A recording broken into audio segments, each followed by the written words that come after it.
அதிகாரம் 18. இஸ்ரவேலின் ராஜாவாகிய ஏலாவின் குமாரன் ஓசையாவின் 3ஆம் வருஷத்திலே ஆகாஸ் என்னும் யூதாவுடைய ராஜாவின் குமாரனாகிய எசேக்கியா ராஜாவானான். அவன் ராஜாவாகிற போது 25 வயதாயிருந்து எருசலேமிலே 29 வருஷம் அரசாண்டான். சகரியாவின் குமாரத்தியாகிய அவன் தாயின் பேர் ஆபி. அவன் தன் தகப்பனாகிய தாவீது செய்தபடியெல்லாம் கர்த்தரின் பார்வைக்கு செம்மையானதைச் செய்தான். அவன் மேடைகளை அகற்றி, சிலைகளை தகர்த்து, விக்கிரகத் தோப்புக்களை வெட்டி, மோசே பண்ணியிருந்த வெண்கல சர்ப்பத்தை உடைத்து போட்டான். அந்நாட்கள் மட்டும் இஸ்ரவேல் புத்திரர் அதற்கு தூபங்காட்டி வந்தார்கள். அதற்கு நிகுஸ்தான் என்று பெயரிட்டான்.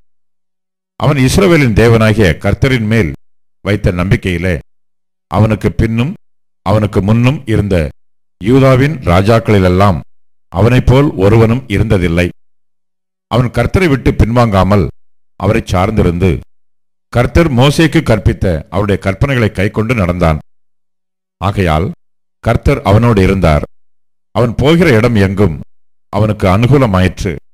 அவன் அசீரியா ராஜாவை சேவிக்காமல் அவன் அதிகாரத்தை தள்ளிவிட்டான். அவன் பெலிஸ்தரை காசா மட்டும் அதன் எல்லைகள் பரியந்தமும் காவலாளர் காக்கிற கோபுரங்கள் தொடங்கி அரணான நகரங்கள் பரியந்தமும் முறியடித்தான். இஸ்ரவேல் ராஜாவாகிய ஏலாவின் குமாரன் ஓசையாவின் 7ஆம் வருஷத்திற்கு சரியான எசேக்கியா ராஜாவின் 4ஆம் வருஷத்திலே அசீரியா ராஜாவாகிய சல்மனாசார் சமாரியாவுக்கு விரோதமாய் வந்து அதை முற்றுகை போட்டான். 3 வருஷம் சென்ற பின்பு அவர்கள் அதை பிடித்தார்கள்.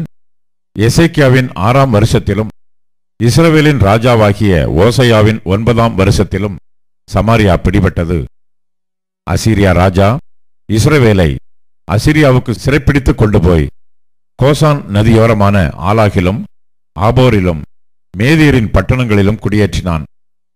அவர்கள் தங்கள் தேவனாகிய கர்த்தருடைய சத்தத்திற்கு செவிகொடாமல் அவருடைய உடன்படிக்கையையும் கர்த்தரின் தாசனாகிய மோசே கற்பித்த யாவற்றையும் மீறி அதற்கு செவிகொடாமலும் அதன்படி செய்யாமலும் போனார்கள். யூதாவின் ராஜாவாகிய எசேக்கியாவின் 14ஆம் வருஷத்திலே அசீரியா ராஜாவாகிய சனகரிப் யூதாவில் இருக்கிற அரணான சகல பட்டணங்களுக்கும் விரோதமாய் வந்து அவைகளை பிடித்தான். அப்பொழுது யூதாவின் ராஜாவாகிய எசேக்கியா லாகீசில் உள்ள அசீரியா ராஜாவுக்கு ஆள் அனுப்பி, நான் குற்றம் செய்தேன், என்னை விட்டு திரும்பிப்போம், நீர் என்மேல் சுமத்துவதை சுமப்பேன் என்று சொன்னான். அப்படியே அசீரியா ராஜா யூதாவின் ராஜாவாகிய எசேக்கியாவின் மேல் 300 தாலந்து வெள்ளியையும் 30 தாலந்து பொன்னையும் சுமத்தினான். ஆதலால் எசேக்கியா கர்த்தரின் ஆலயத்திலும் ராஜாவுடைய அரமனை பொக்கிஷங்களிலும் அகப்பட்ட எல்லா வெள்ளியையும் கொடுத்தான்.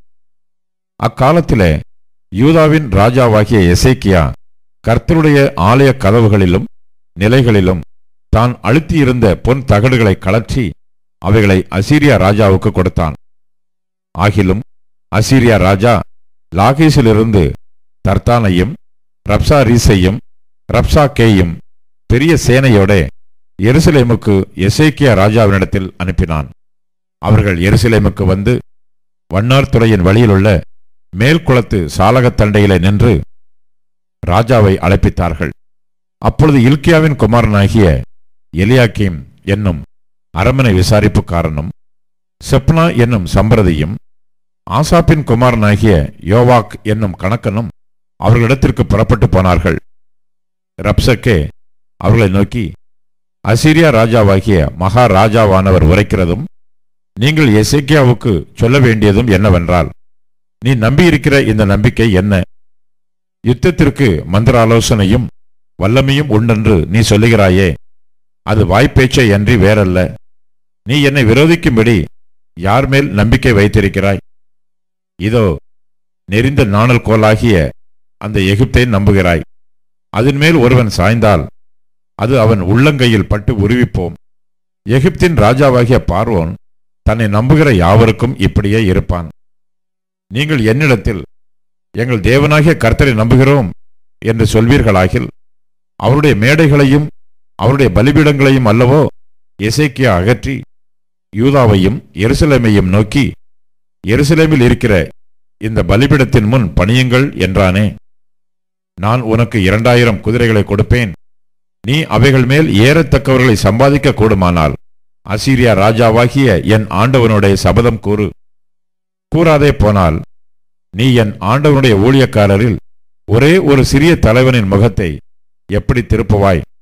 ரதங்களோடு குதிரை வீரரும் வருவார்கள் என்று எகிப்தையா நம்புகிறாய்? இப்போதும் கர்த்தருடைய கட்டளை இல்லாமல் இந்த ஸ்தலத்தை அழிக்க வந்தேனோ? இந்த தேசத்திற்கு விரோதமாய் போய் அதை அழித்து போடு என்று கர்த்தர் என்னோட சொன்னாரே என்றான். அப்பொழுது இல்க்கியாவின் குமாரன் எலியாக்கீமும் செப்னாவும் யோவாசும் ரப்சக்கேயை பார்த்து, உமது அடியாரோட சீரிய பாஷையிலே பேசும், அது எங்களுக்கு தெரியும். அலங்கத்தில் இருக்கிற ஜனத்தின் செவிகள் கேட்க எங்களோட யூத பாஷையிலே பேச வேண்டாம் என்றார்கள். அதற்கு ரப்சாக்கே, உங்களோடும் கூட தங்கள் மலத்தை தின்னவும் தங்கள் நீரை குடிக்கவும் அலங்கத்திலே தங்கியிருக்கிற மனுஷர் அண்டைக்கே அல்லாமல் உன் ஆண்டவன் அண்டைக்கும் உன்னண்டைக்குமா என் ஆண்டவன் இந்த வார்த்தைகளை பேச என்னை அனுப்பினார் என்று சொல்லி, ரப்சாக்கே நின்று கொண்டு யூத பாஷையிலே உரத்த சத்தமாய், அசீரியா ராஜாவாகிய மகாராஜாவுடைய வார்த்தையை கேளுங்கள். எசேக்கியா உங்களை வஞ்சியாதபடி பாருங்கள். அவன் உங்களை என் கையிலிருந்து தப்புவிக்க மாட்டான். கர்த்தர் நம்மை நிச்சயமாய் தப்புவிப்பார். இந்த நகரம் அசீரியா ராஜாவின் கையில் ஒப்பு கொடுக்கப்படுவதில்லை என்று சொல்லி எசேக்கியா உங்களை கர்த்தரை நம்ப பண்ணுவான். அதற்கு இடம் கொடாதிருங்கள் என்று ராஜா சொல்லுகிறார். எசேக்கியாவின் சொல்லை கேளாதிருங்கள். அசீரியா ராஜா சொல்லுகிறதாவது, நீங்கள் என்னோட ராசியாகி காணிக்கையோட என்னிடத்தில் வாருங்கள். நான் வந்து உங்களை உங்கள் தேசத்துக்கு ஒப்பான தானியமும் திராட்சை தோட்டத்திலும் உள்ள தேசமும் அப்பமும் திராட்சை ரசமும் உள்ள தேசமும் ஒலிவ எண்ணெயும் தேனுமுள்ள தேசமும் ஆகிய சீமைக்கு அழைத்து கொண்டு போகும் அளவும் அவனவன் தன் தன் திராட்சை செடியின் கனியையும் தன் தன் அத்திமரத்தின் கனியையும் புசித்து அவனவன் தன் தன் கிணற்றின் தண்ணீரை குடியுங்கள். இவ்விதமாய் நீங்கள் சாகாமல் பிழைத்திருப்பீர்கள். கர்த்தர் நம்மை தப்புவிப்பார் என்று உங்களை போதனை செய்ய எசேக்கியாவுக்கு செவிகொடாதிருங்கள். ஜாதிகளுடைய தேவர்களில் யாராவது தங்கள் தேசத்தை அசீரியா ராஜாவின் கைக்கு தப்புவித்ததுண்டோ? ஆமாத், அர்பாத் பட்டணங்களின் தேவர்கள் எங்கே? செப்பர்வாயும் ஏனா, ஈவாப் பட்டணங்களின் தேவர்கள் எங்கே? அவர்கள் சமாரியாவை என் கைக்கு தப்புவித்ததுண்டோ? கர்த்தர் எருசலேமை என் கைக்கு தப்புவிப்பார் என்பதற்கு அந்த தேசங்களுடைய எல்லா தேவர்களுக்குள்ளும் தங்கள் தேசத்தை என் கைக்கு தப்புவித்தவர் யார் என்கிறார் என்று சொன்னான். ஆனாலும் ஜனங்கள் அவனுக்கு ஒரு வார்த்தையும் பிரதியுத்தரமாக சொல்லாமல் மௌனமாயிருந்தார்கள். அவனுக்கு மறு உத்தரவு சொல்ல வேண்டாம் என்று ராஜா கட்டளையிட்டிருந்தான். அப்பொழுது இல்க்கியாவின் குமாரனாகிய எலியாக்கீம் என்னும் அரமனை விசாரிப்புக்காரனும் செப்னா என்னும் சம்பிரதியும் ஆசாப்பின் குமாரன் யோவாக் என்னும் கணக்கனும் வஸ்திரங்களை கிழித்துக் கொண்டு எசேக்கியாவினிடத்தில் வந்து ராப்சேக்கேயின் வார்த்தைகளை அவனுக்கு தெரிவித்தார்கள்.